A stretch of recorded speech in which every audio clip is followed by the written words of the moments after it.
Bonjour chers amis. Dans cette vidéo aujourd'hui, je vais donc vous parler de Pâques, le réveil du Christ dans les cellules du corps. Comme vous le savez certainement, toute initiation qu'a vécue Jésus, le grand alchimiste qui a ouvert la porte de la rédemption, symbolise des étapes initiatiques que nous avons, nous, à vivre, à transmuter, à vivre. Donc en fait, chaque année, toutes les fêtes religieuses sont en relation avec un passage alchimique, donc en correspondance aussi naturellement avec la position du soleil dans le zodiaque qui à certains moments favorise la descente ou l'émergence de certaines énergies. Donc on peut se poser la question, quel est le sens de la résurrection? La résurrection de la chair, telle qu'elle est expliquée, telle qu'elle est révélée, est-ce une réalité ou est-ce juste un mythe pour nous faire avancer sur le chemin? Donc on peut se poser la question, quel est le sens de cette passion de Jésus, de cette mort, de cette résurrection, etc.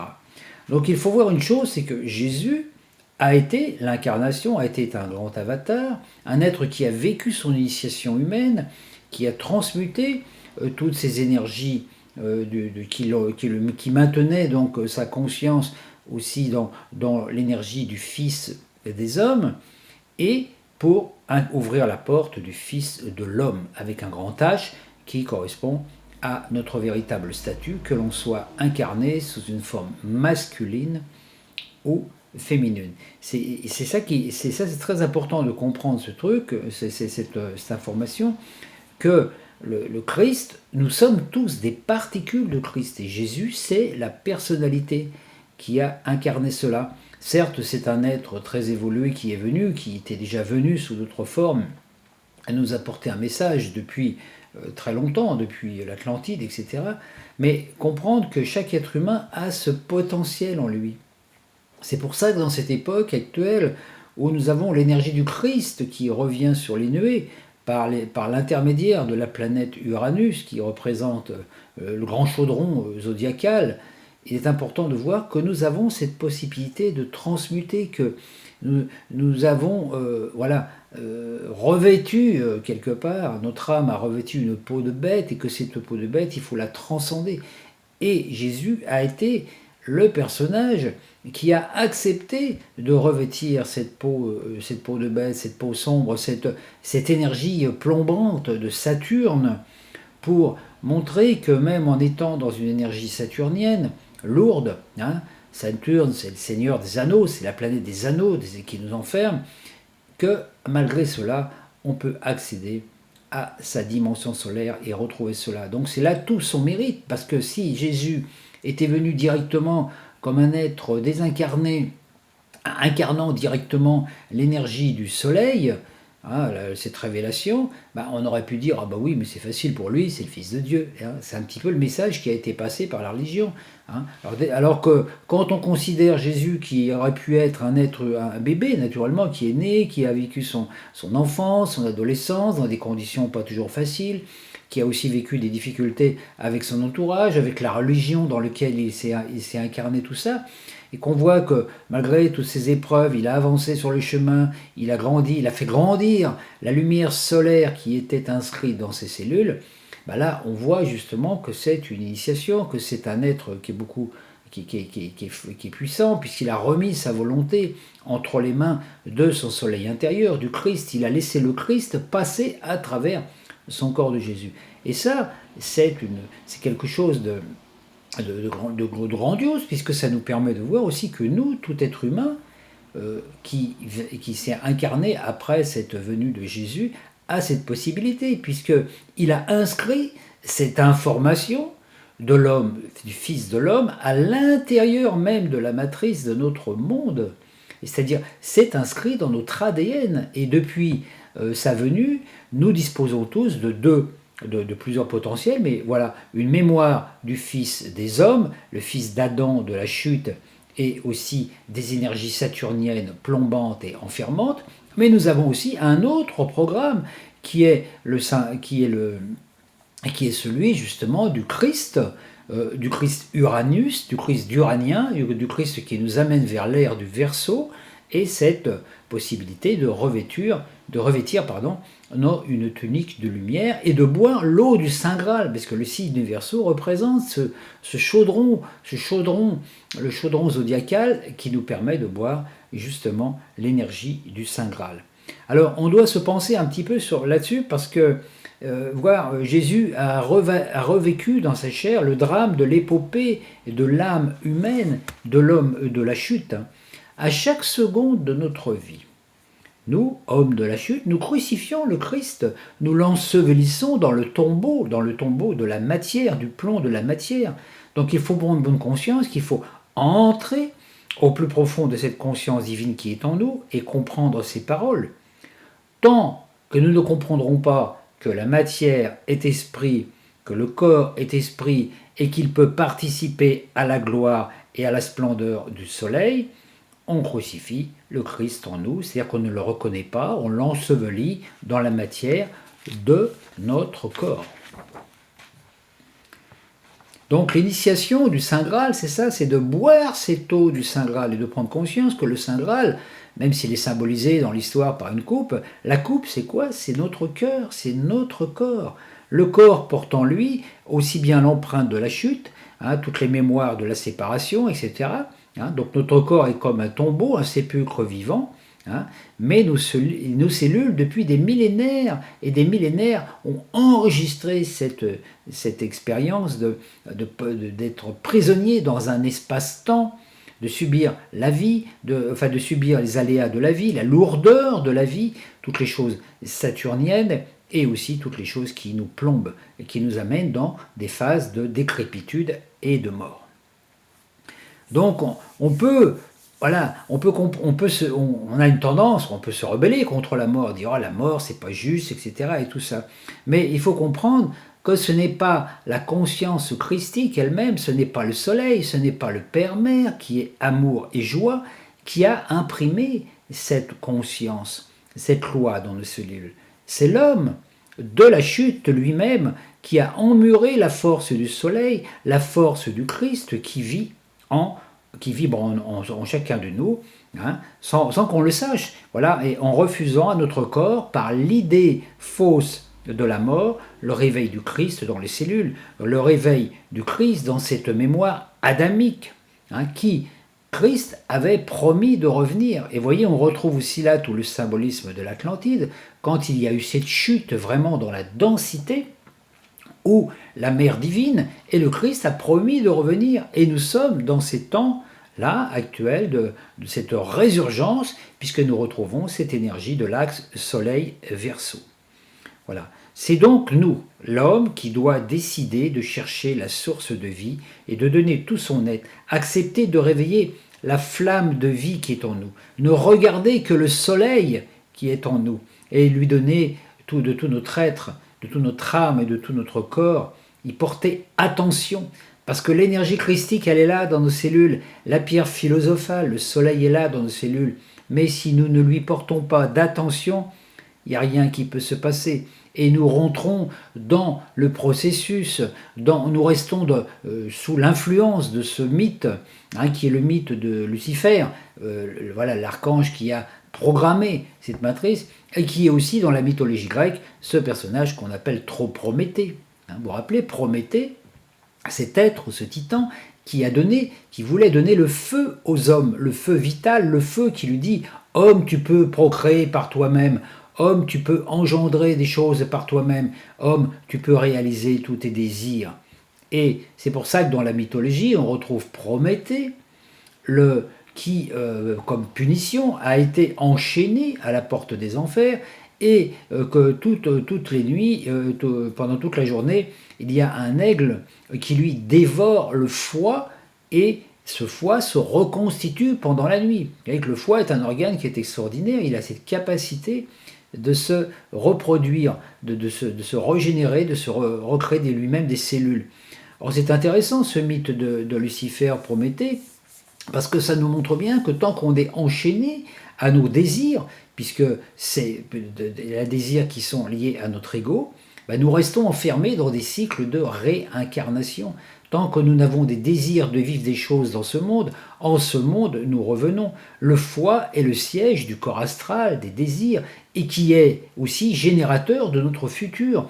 Donc quand on a des désirs qui sont encore fortement imprégnés dans notre corps, hein, des désirs, aussi bien des désirs de réaliser certaines choses, ou même par exemple des colères, hein, des rancunes, et que, hein, quand on a des désirs par exemple je sais pas, de faire la révolution et tout ça, ça nous oblige à revenir.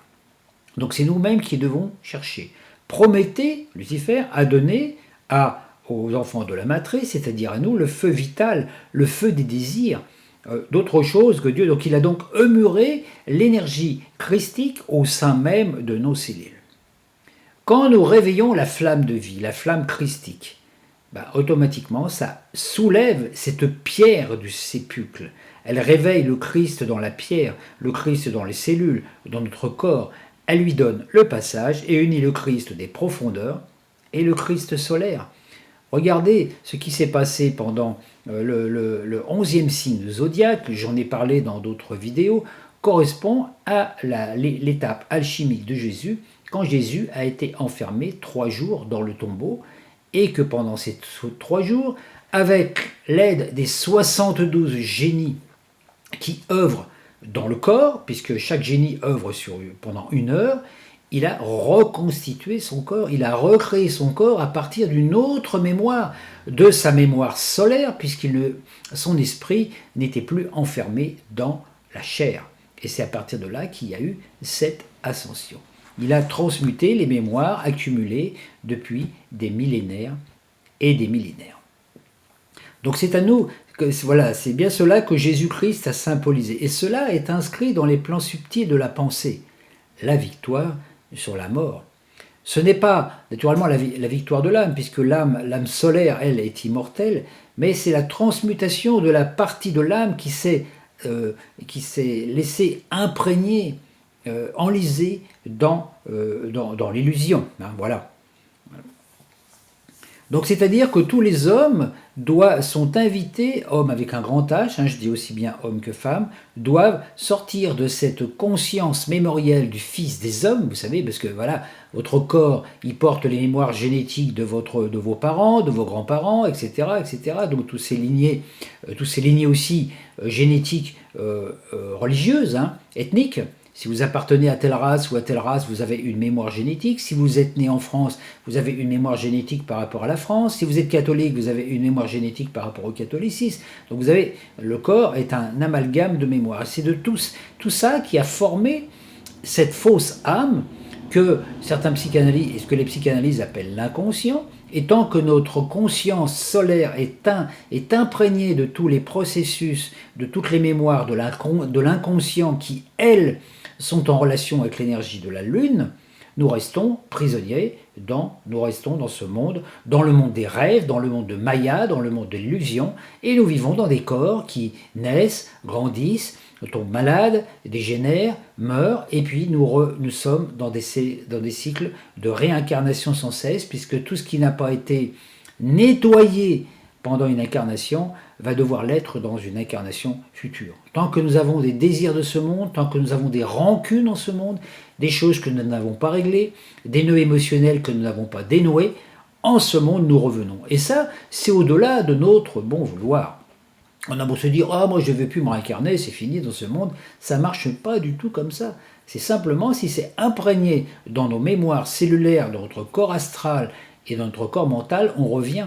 C'est une grosse illusion de croire qu'en disant d'un seul coup « Oh ben, j'ai eu des problèmes avec ma famille, avec mes parents, mes enfants, les voisins, etc. Bon, tout ça, de toute façon, je vais mourir. Tout ça, ça va être nettoyé. » Ben, c'est complètement faux. Parce que tout ce qui a été lié sur la Terre doit être délié sur la Terre. Donc, si vous, par exemple, à un moment, vous avez une rancune envers un parent et que vous décédez avec cette rancune, vous reviendrez dans une autre incarnation pour rencontrer une personne, peut-être ce parent ou un autre, avec lequel vous aurez la même chose à vivre, jusqu'à temps que le nettoyage soit fait. Le pardon est l'arme qui nous a été donnée pour nous libérer de ça. apprenons à nous pardonner. Nous avons fait des erreurs. Nous sommes tous, voilà, on s'est enfermé un petit peu dans ce monde d'illusions mayatiques des désirs. Bon là, à un moment, il faut faire la prise de conscience. Et c'est ça aussi être un adulte. Dire, bon, faut arrêter de gémir comme des enfants. Ah Seigneur, pourquoi je souffre? Ah tati, ah tata. Voilà, ça c'est un petit peu, vous voyez, les énergies de l'enfance, quelque part. On se sent victime d'un système, on se sent victime d'une société.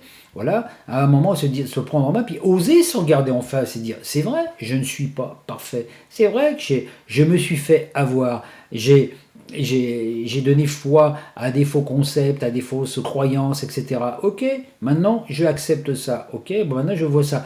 Je me libère, donc je vais faire un travail pour me libérer de ces mémoires qui sont des fausses informations, qui sont des mensonges. Hein. Regardez le mot, l'enfer me ment. Hein. D'ailleurs, voilà, dès qu'on est enfermé, on est dans le mensonge. Voilà, tous ces mensonges que nous avons acceptés comme des vérités, qu'elles soient religieuses, sociales, politiques ou ethniques, et à partir de là, se libérer de ce mensonge et rentrer dans la vérité. C'est-à-dire se dire, ok, bon, voilà, voilà, c'est comme une expérience, voilà, on a revêtu une vesture d'illusion, accepter un moment de s'en libérer et de dire, bon, maintenant, je vais entreprendre un chemin d'ascension. Nous vivons une période où sonne l'heure du retournement de cette torche luciférienne, de cette torche qui n'éclaire que la matière, de cette troisième œil falsifié qui fait que nous ne créons nos réalités ou que nous ne voyons le monde que par nos yeux de chair, c'est-à-dire ce qu'on voit à l'extérieur. On a l'impression que c'est ça la réalité et on va lutter contre ça. Regardez en ce moment par exemple avec les crises sociales. Hein, on voit la pénurie, on voit toutes ces choses, on voit des ennemis à l'extérieur, on lutte contre ça parce que notre troisième œil, il est fixé sur ce qui est à l'extérieur, ce qu'on voit par les yeux de chair, et la vérité. Or, c'est là qu'il faut retourner la conscience et dire ce que je vois à l'extérieur n'est pas la vérité, ce que je vois à l'extérieur n'est que la vérité que moi, intérieurement, je crois. Donc, c'est-à-dire que l'extérieur, la matière, nous renvoie le film de ce qu'on pense du monde. Si on pense que le monde est amour, bonté, tout ça, l'univers va nous renvoyer ça. Alors je ne dis pas que ça se fait du jour au lendemain, parce que pour éliminer toutes ces vieilles mémoires de souffrance, tiens, à tel âge je peux attraper telle maladie, si je fais ceci, il va m'arriver cela, etc. Tous ces conditionnements, ça demande un temps, c'est un travail de guerrier, c'est un travail de chevalier intérieur qui est long. Hein, ça s'en va pas du jour au lendemain, c'est pas en claquant des doigts en disant ah ça y est je suis affranchi. Non, non, c'est un travail, ça revient, les vieilles mémoires ressortent souvent. On a beau se libérer d'une habitude, on s'aperçoit bien qu'elle revient plusieurs fois. On a des conditionnements. Et c'est ça, c'est ce nettoyage. Donc, et un jour, on finit par voir que le monde extérieur n'est plus du tout la même chose. Et vous pouvez très bien vous trouver, par exemple, dans une ville, je ne sais pas, même comme Paris, par exemple, où si votre conscience est axée est vraiment aligné sur votre conscience solaire, vous allez voir ce qui se passe, vous allez voir les gens voilà, tout ce qui se passe autour, ressentir tout ce qui se passe, mais vous allez plus être touché parce que vous apercevez que ce monde que vous voyez à l'extérieur est une illusion collective et que tous les gens qui sont prisonniers de cette illusion collective, eux, ils s'en rendent pas compte, ils sont prisonniers par le système, voilà, ils courent comme des fourmis dans une fourmilière, etc., pour essayer d'assumer leur vie puis de régler leurs problèmes. Alors, qu'est-ce que vous pouvez faire à partir de là? Vous pouvez avoir de la compassion pour ces gens, dire, tiens, il y a tous ces gens qui sont enfermés dans cette matrice, dans cette souffrance, etc. On voit bien que les gens ne sont pas heureux, qu'ils souffrent, qu'ils n'arrêtent pas de courir, qu'ils sont stressés, qu'ils sont malades.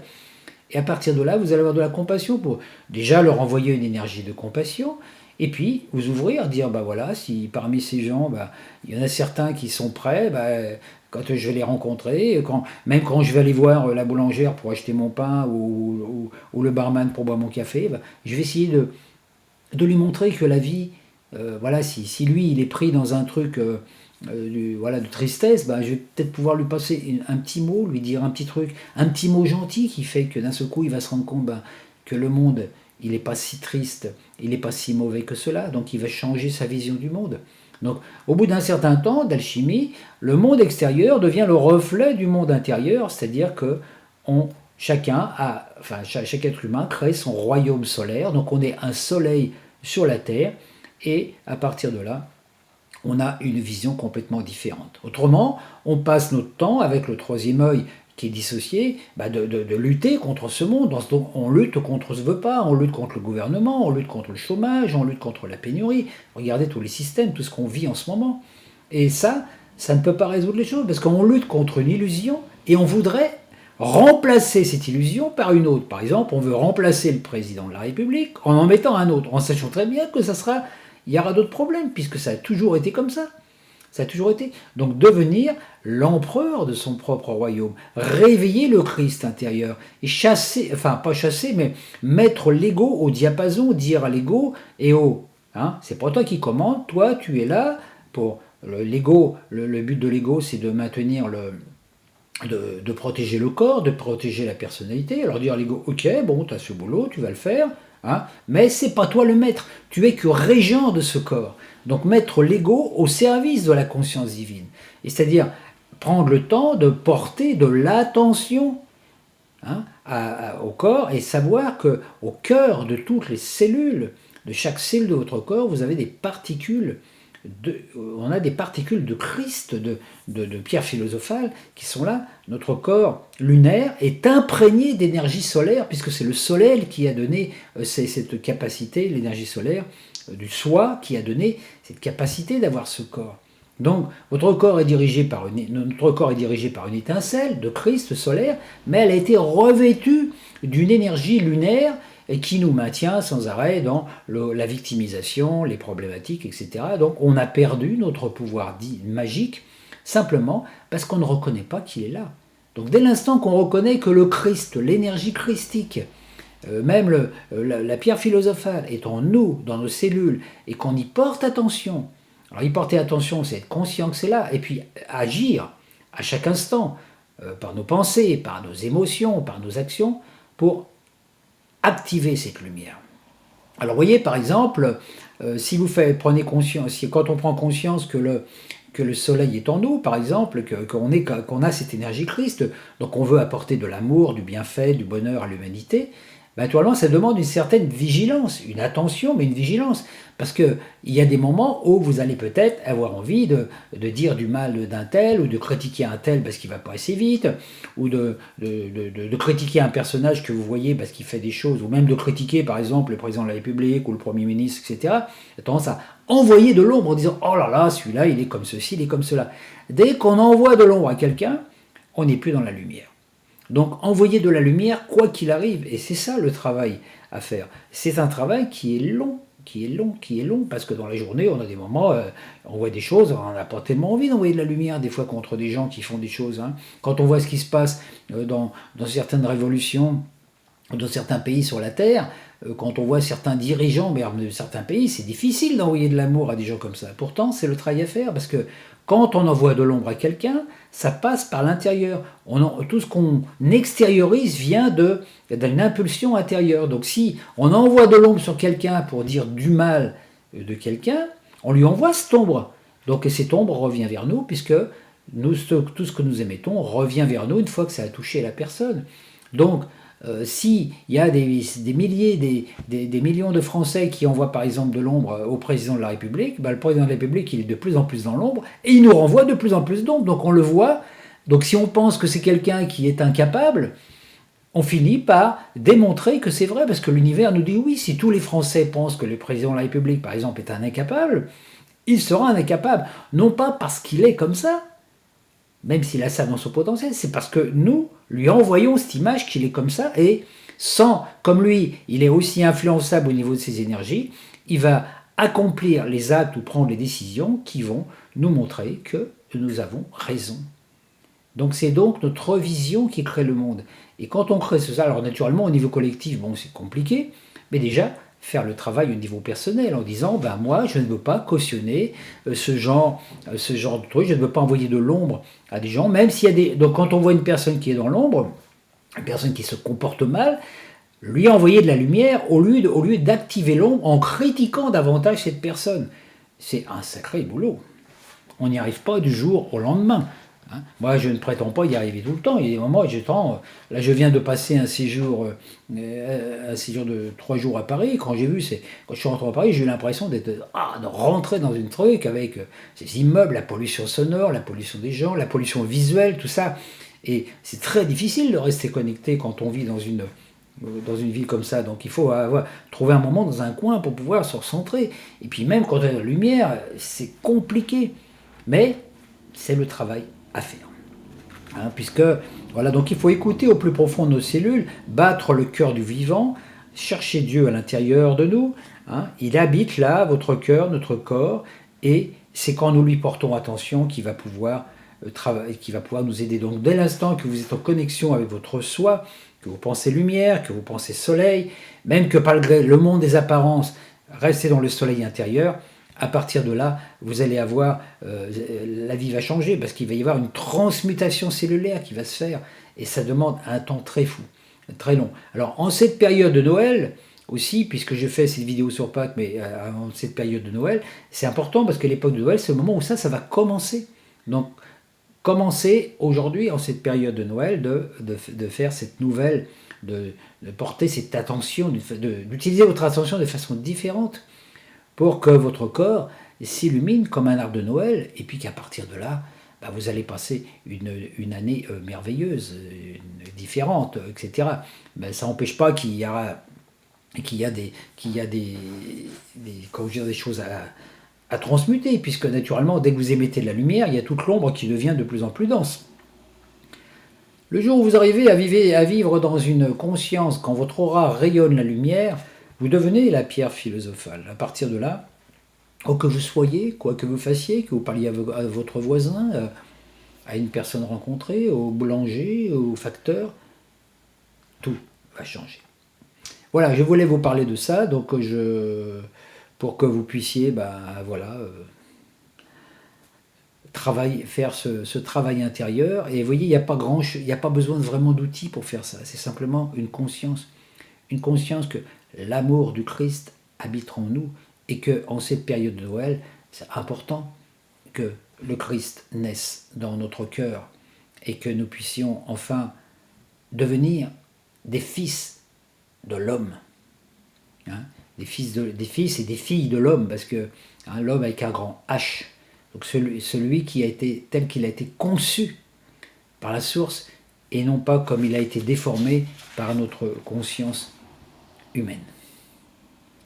Merci beaucoup, et puis bon travail et bon courage. À bientôt.